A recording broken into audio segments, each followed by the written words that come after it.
we were definitely connected. And I remember, like, by the end of 2015, it got messier. I got messier. Hold on, ladies. I'm cooking and you're going to hear a lot of rattling, so I'm going to turn my sound off. Go right ahead.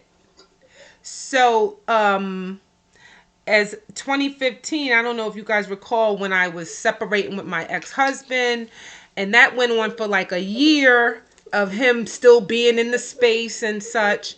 And then I remember in September, around my birthday, exactly on my birthday, I drank another bottle of wine. And that was when it really started to get darker for me. Because on my birthday, I drank a bottle of wine and I felt like I will never be free of this situation. I'll never be free of this scenario. I'll never be able to start my life over. And that's when depression kicked in. And that's when that darkest night of the soul really began to drive its messages and its lessons into my psyche. And we were managers, and I know that the first time I had a conversation, because I've always been transparent, you guys know that. I've always been, I put it out there. And I think I was speaking, I know Lisa and we had dinner, lunch actually, and I had just casually said, I gotta stop drinking so much alcohol. I gotta stop drinking this wine. And Lisa looked at me like, well, what you talking about? She was like, but what you talking about? You just don't stop drinking? I said, no, I drink a lot of wine. Do you remember that, Lise? I remember it.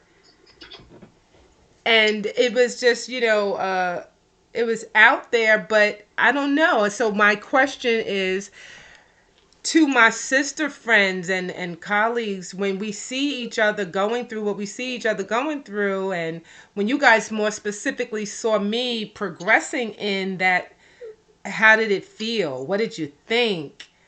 uh, when did it become alarming, if it did at all?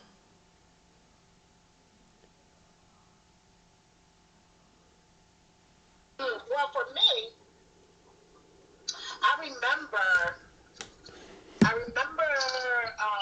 the phases, the latter phases of you and your husband, you processing and identifying that this is not a happy place for you, that there's a lot of dissatisfaction, um, that at the moment it appeared um, as he was the only one at fault, and it costed you so much. When I started seeing it cost you a lot, I remember the night we all went to Bahama Breeze and he came and picked you up from Bahama Breeze. And I remember the scenario when you were talking about um, controlling the bottles of wine, and that you were kind of basically using that as your sedative at night. Absolutely. To Yeah, it was the sedative that put you to rest, put you to sleep, helped you to blank out on what was happening in your life that you knew you needed to and wanted to address, but didn't at the moment have the right tactics on how to do it. Yes. And so that's really what I got to see. And then I remember and recall specifics, the moment that touching went somewhere that you didn't want it to go, and it caused a major chaos in your home. It caused the foster care business to be removed. It caused, which attacked your finances, um, and begin to challenge your living arrangements, begin to challenge your just your day to day, just enough that I smile, but I'm really suffering. I am having dialogue of other positive energies, but I don't really have a lot of positivity around me. And it's compromising who I want to be opposed to who I really am right now. And so then I saw the spiral of, again, another, um, what would I say, another process, another tier of this this emotion inside of you being caged because you wanted to do something about who Althea knows she is and what Althea really looks like. And so you just had a whole buck wild moment. A buck wild moment for sure. It was a buck A buck wild. wild, like, it was when they say dark night, I want to be clear. It takes you to the darker sides, and if you're paying attention, as I was paying full attention, like, what in the hell is happening to me in the middle? What, that's not me. But it takes you to places where you thought you said that you would never be. Like myself, I would never see myself having such low frequency experiences and putting myself at such risk, being so emotionally unstable. And what really fueled that, I mean, I think about, everything has its purpose, its divine purpose. And I know that that whole dark night of the soul experience and the alcohol was a part of my divine contract in order to overcome a lot of the ancestral generational curses and dysfunctions that I was set out to do. But I didn't think that I had to really go there and see it. And the crazy thing was that when I was coming out of the alcoholism part of it, I picked up my book and I went to a chapter in it, and the first page of that chapter was a verse that I had written about the very fact that I would never see myself in that situation where I would be drunk and intoxicated and just disgusting, as I had seen my grandmother at the time when I was like 15, 16 years old. So my grandmother went through that dark night of the soul, and that alcoholism, that was a part of their lifestyle, and my mother and so forth. And I had to literally go and see and touch and feel. But did I have to? Probably not, because I recall when I was getting married and during my honeymoon, my spirit guides told me very specifically that one day, Althea, you cannot drink alcohol. And I really didn't think much of it because I wasn't a drinker. But that day had come. And I thought that that day was, the day that I decided to drink a whole bottle of wine and go to sleep. But the day that I was to stop drinking was a prescribed day, and that day was fulfilled. Because had I not seen, touched, and felt all of that darkness, I would not have been able to be reborn again into the being that I am now. But I wanted to have this conversation because I saw it in so many people. I've seen it in so many people. I see so many of us sisters going through one thing or another, and it might not involve alcohol, and then it might involve alcohol or drugs or a number of things. And what is it that we do when we see our counterparts suffering? How does it feel? What is it, how do we interject ourselves, or do we interject ourselves in a situation when we see our counterparts spiraling out of control and suffering?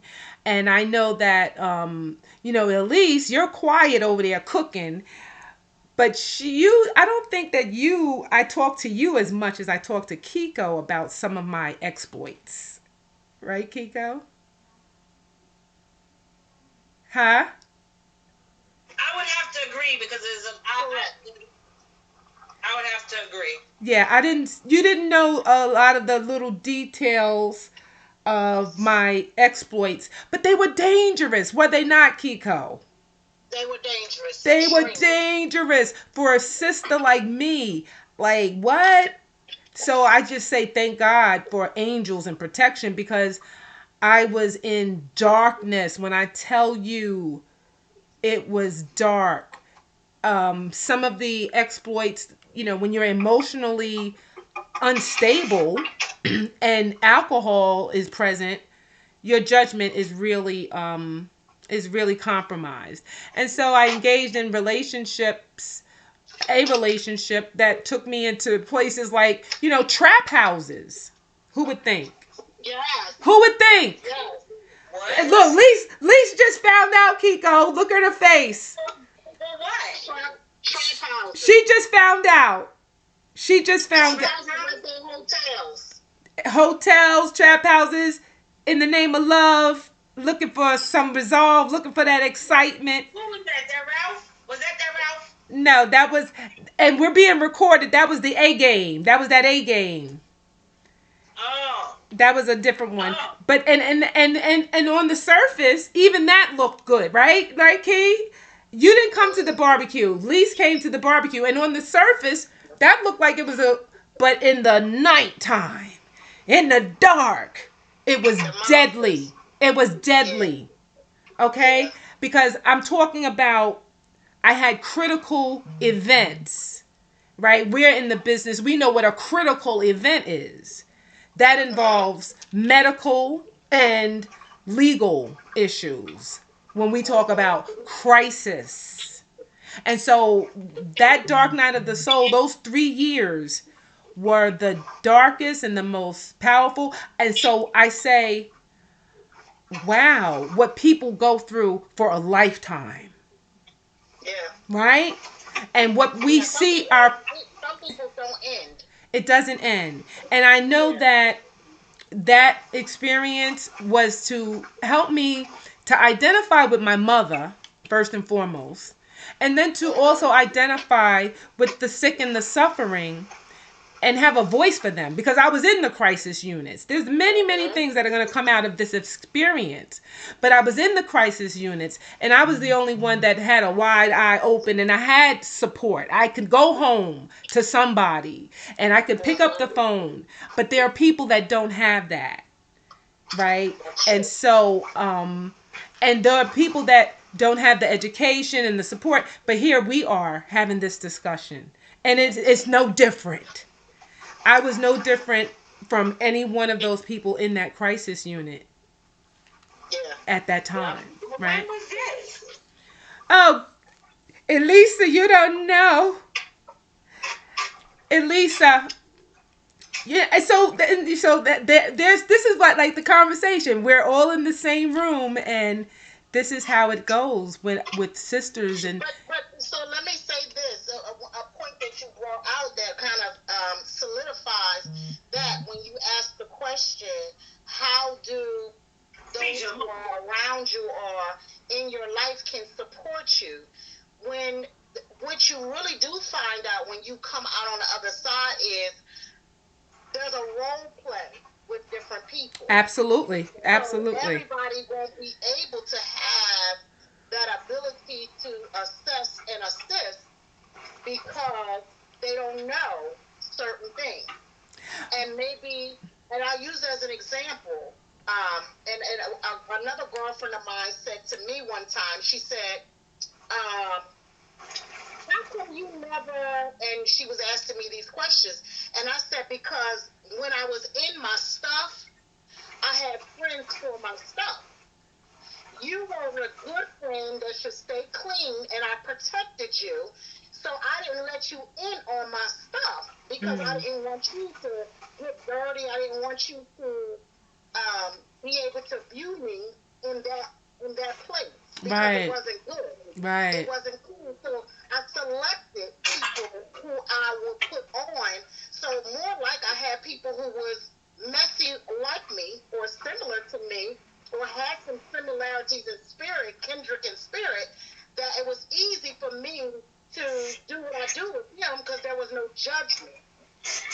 No judgment, no guilt, no shame, no judgment. And Like you build up a team of enablers that That's right. support you in your futility.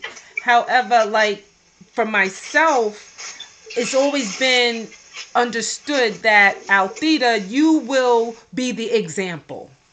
Althea, you will be the light. You will have to show forth your wounds, your scars. You will share because out of that is healing, not only for yourself and your generation and your families, but for those that are in earshot of that experience. I mean, it's been that way for my lifetime, and this is no different. A lot of people don't know, but it's not because I have withheld, but anybody who knows me knows, right? Because I am always going to pour out of myself what I have experienced for the benefit of another, right? And I've learned a long time ago to disarm the enemy of my soul. I speak my own truth. I let no one else assume anything. I speak my own truth and I disempower. I just think that sometimes when we're in the midst of something, our own truth, not challenging your statement, but just for many people, their own truth is very narrowed, and they see and speak, but they don't really see their full picture. There's more to their picture than they have. Their vision is lopsided. Yeah, so they're not really identifying. So when somebody comes in and says, "Hey, A, B, and C," and they're like, "Oh no, it's not like that," and it's not this or that or the other, and it's like, okay, I'll wait for it. I'm gonna watch you. It's like medical treatment. It says we're just gonna keep you on observation. We don't have to do no treatments, but we're gonna keep you on observation because in that observation time, I am still watching. And if you go too far, close to the edge, I'm definitely going to jump in. Yes. But right now, you still safe enough that somebody doesn't have to like come in and snatch you real quick, And so a lot of times people are honest to a certain degree, but they really not looking at they're not really seeing their full picture, because if they saw their full picture, they would not be in their scenario. They are, well, nothing's wrong with that, or it's just a little bit of this, or it's like sprinkling paprika on something. It's just a little paprika. No, it's not. It's poison. It's toxic to the very existence. A little bit of poison is still poison. A little bit goes, and it goes a long way. A little bit goes a long way. It takes the system. And in this process, I had a loss of one of my sister friends, cousins. She transitioned right before I went into this process. And I observed her transition, and my spirit guides told me that above all else, no matter what the substance, the situation, we as women, black women, we're not dying from indiscriminate this, that, heart disease. We're dying in our sleeps from poor coping, from heartbreak, like things that you can't tangibly see. And we go through our day masking our pain, and we go home and we try to cope with it as best as we possibly can. And I'm here to say that it is life threatening, to the extent where I've been there, not even knowing that I was putting myself in that grave of a danger, until it was like, wait a minute, your life is about to slip away. And so I literally have experienced with alcoholism coming close to what I felt like was my life literally slipping away. My breath, my life force slipping away. And no one would have thought the same. No one would have thought it was that serious. Althea, she's okay. She's got it under control. She's a little wild. But my life was at stake. And if my life was at stake, how many other people are experiencing that, that kind of phenomena on a regular basis, and their lives are at stake more than they can ever really realize. So, but I really appreciated, at least you weren't in the midst, but you were definitely there as I was like, I can't tell Lise this. I wasn't in the immediate front lines of it, but I was the supporting cast. You were I there, wasn't the starring player. because you were the reason that I could, just the mere fact that I couldn't tell you was the standard. It was like, no, I can't tell Lise that because I don't even want to hear what she could be looking at me all kind of crazy. No, I hope I don't come off as all judgy and stuff. No. That's not what I'm trying to be. No, I don't feel like that. I feel that because I know you know the standard, you know our flow, our standard, and you would have been flabbergasted. Like, what? I mean, I would have, and I am. Yeah, But you know what? We all do what we do. yeah, I yeah. wasn't there to support you in that way because I didn't know, what all you was going through. I mean, for me, it wasn't until I think the car accident leaving here. Yes, That was an eye opener for me. yes. That was when I Um, yeah, that was my warning. It was getting intense. That was 2018, and that was the yeah. darkest night.